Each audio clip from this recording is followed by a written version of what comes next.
तैमूर हिंदुस्तान आता है, तबाही मचाता है, हिंदुस्तान की हालत खराब, और पीछे से कोई नहीं बोला तो हम तो गए। एक महान आदमी की पूरी जिंदगी चुनौतियों से भरी हुई है। अब एक खतरनाक अफगानी और दूसरा खतरनाक राजपूत दोनों लड़ रहे हैं, आप खुदा बन रहे हो सर। बहारें आज पैगामे मोहब्बत लेके आई, ये पहला मंत्र है सफलता का। एक 15 साल का लड़का गद्दी पे बैठता है।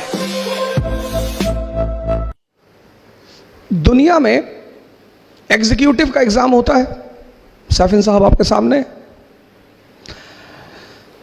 जुडिशरी का एग्जाम होता है। पूरी दुनिया में कहीं भी लेजिस्लेचर के लिए कोई एग्जाम नहीं होता। मेंबर ऑफ पार्लियामेंट बनने के लिए किसी परीक्षा को देने की जरूरत नहीं है।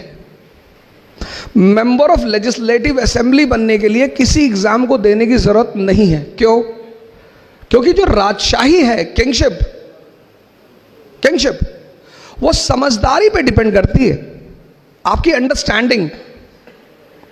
अकबर, अब जो भी दिल्ली में बैठेगा उसको गुजरात जाना है। सैफिन साहब गुजरात से हैं हमारे, और गुजरात कनेक्ट करता है हिंदुस्तान को कहां से? सेंट्रल एशिया से, ईरान से। गुजरात हमको कनेक्ट करता है कहां से? वेस्ट एशिया से, सऊदी अरेबिया से। सऊदी अरेबिया का पुराना नाम है हिजाज।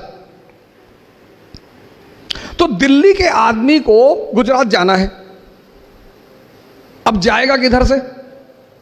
राजस्थान हो गए। राजस्थान क्या है? डेजर्ट। और मनुष्य की जो प्रवृत्ति है, नेचर, वो उसकी ज्योग्राफी से इन्फ्लुएंस होती है। जैसे यूपी बिहार का आदमी थोड़ा सा दिमाग से बहुत तेज होगा, काम कम करेगा, फर्टाइल जमीन है, बड़े तोहफे दिए मालिक ने, काम करना ही नहीं। लेकिन राजस्थान का आदमी से 10 किलोमीटर से पानी लेकर आना है, फिजिकली बड़ा स्ट्रांग होगा वो। तो जब फिजिकली स्ट्रांग होगा तो कॉन्फिडेंस होगा। अब आपकी हाइट 6 फीट है और आपका वेट है 200 केजी, और आप रेलवे का टिकट खरीदने गए, स्टेशन पे लाइन लगी है, मेरे जैसे 4-4 फीट के लोग खड़े हैं 20-20 केजी के। अब आप सबसे आगे जाके खड़े हो गए, क्योंकि आपकी हाइट तो 6.5 फीट और वेट 200 केजी। आप आगे जाके खड़े हो गए। अब हम लोग पीछे खड़े हो गए, सर झुका के बुदबुदा रहे हैं कि भाई साहब दुनिया में कोई कानून नहीं, बदतमीजी देखिए आगे जाके। अब हम कुछ बोल नहीं पा रहे हैं आपको, क्योंकि हमें पता है कि अगर एक ने बोला और मारा इसने, और पीछे से कोई नहीं बोला तो हम तो गए। राजस्थान जो है ना, अफगानिस्तान, पठार अफगानी बॉर्न वॉरियर। अमेरिका ने सर झुका दिया तालिबान के सामने। अभी की घटना आपने 6-7 दिन पहले न्यूज़पेपर में पढ़ा होगा। अफगानियों को हरा ही नहीं पाया। क्यों? नेचर से लड़ते, टेरेन, ज्योग्राफी।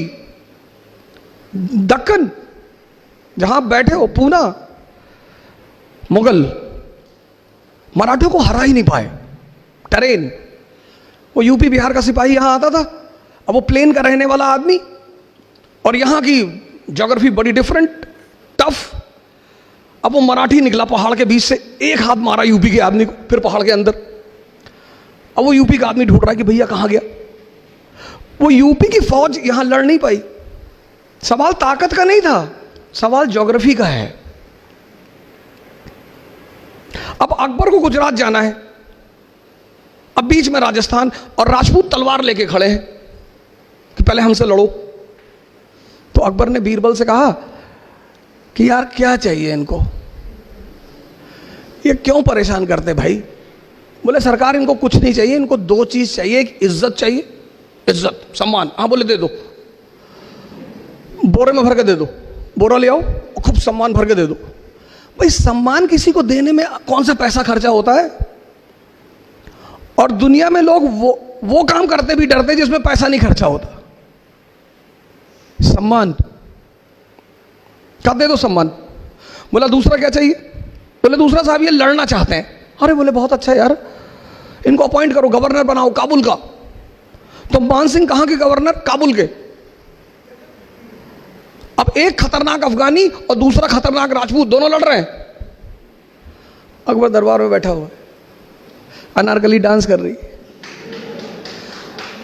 बहारें आज पैगामे मोहब्बत लेके आई। इसको बोलते हैं समझ।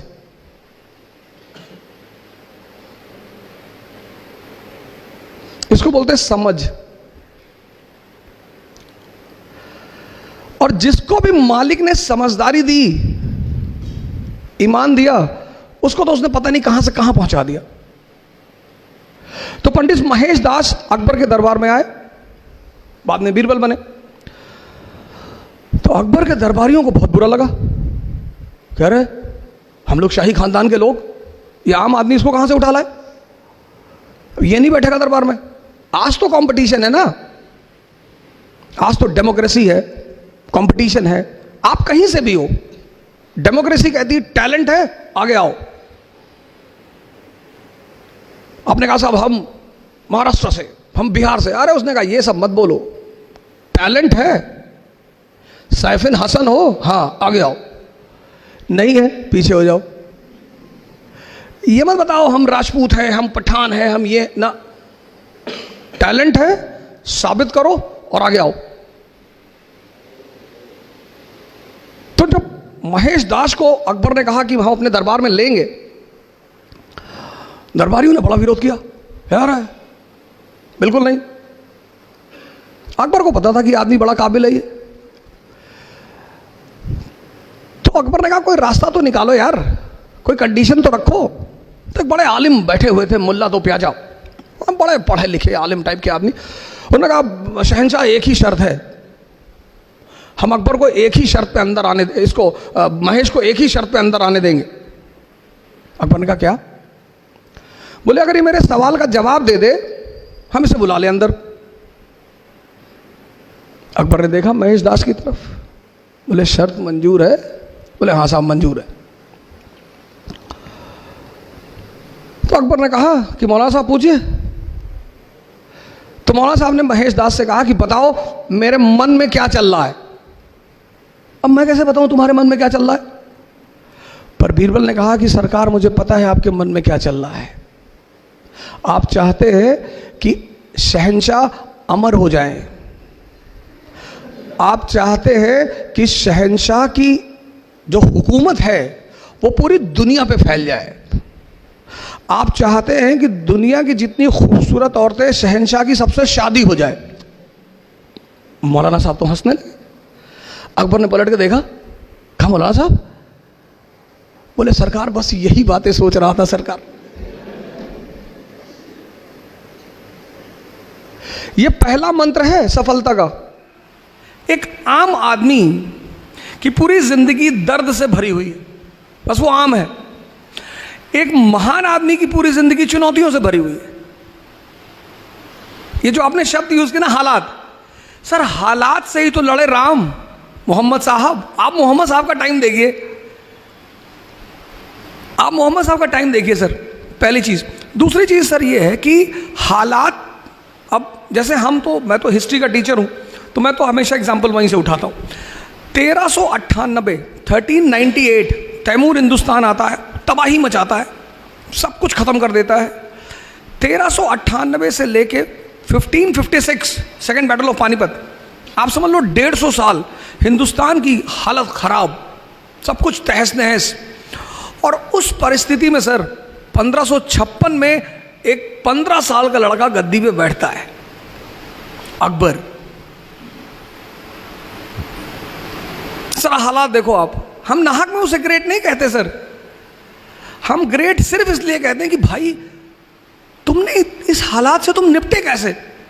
एक आदमी कह रहा है मेरा पड़ोसी मुझे गाली दे रहा है, सबके देते हैं दुनिया में, कौन सा पड़ोसी जो किसी को गाली ना दे? और अगर ऐसा है कोई तो आप बताइए, मैं तो मिलूंगा उस आदमी से। लोग कहते हैं मेरे रिश्तेदार मेरे पीछे पड़े, रिश्तेदारों का काम ही है, और क्या करें वो कि मेरे खाला ने हमको डिमोरलाइज कर दिया कि इतना बड़ा सपना देख रहे हो आईएएस बनने का, अरे कुछ पहले कर लो, अपने माँ बाप की स्थिति देखो। सर काम ही है सर। फ्रेंड आपका आ गया, उसने कहा अरे यार आईएएस बनने जा रहे हो, अच्छा ये सीधे हमला कभी नहीं करते, ये इनडायरेक्टली करते हैं।